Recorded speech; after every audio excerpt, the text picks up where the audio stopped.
Chenro ma dayo dho jogo malap dhogi ndong ne lemo mag komishonas mag duol matayo yiero pacho ka IEBC ochakore ayanga kawuono kotele koda put moyiedhi matayo chenro makamano. Ji auchiel nochopo e nyim apudno kendo penj gi penjo mamulo nyalo margi ne lemogo. Nyakidi ler.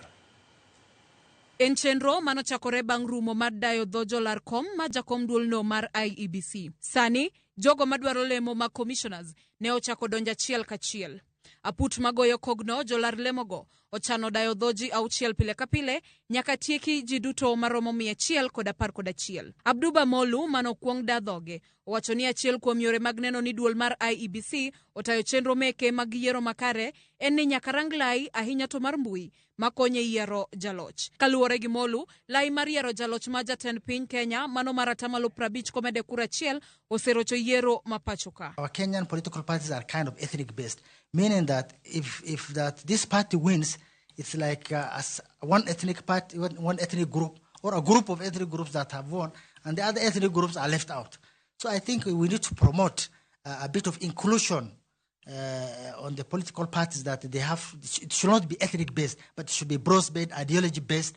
Korka kore, Abdi Hakim Adan Abdi majahigni 36 olero ni lony mare e weche mag tiyo kod mbui biro konyo duol mar IEBC chopo lek mare. I'm bringing the resource mobilization skill, having worked in an environment that works on fundraising and project development, donor relations and all that.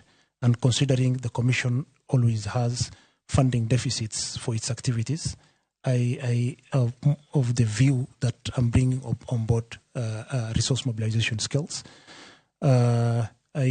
Secondly, I've been engaged in dispute resolution in my practice. Ekinde mano penja ni en yo mane monyalo chwalo godo duol mar IEBC rang'iny mamalo, Abraham Kipruto Langat ne owacho ni obiro keto kenge makelo kanyachiel jokanyo e sectors mopogore kendo chiwo puonj ne oganda e kinde mowinjore e wi yore mag tayo kod luto mbulu. For instance, election monitors. There are staff who are hired temporarily called election monitors, and they are hired towards the end of it's close to the election time.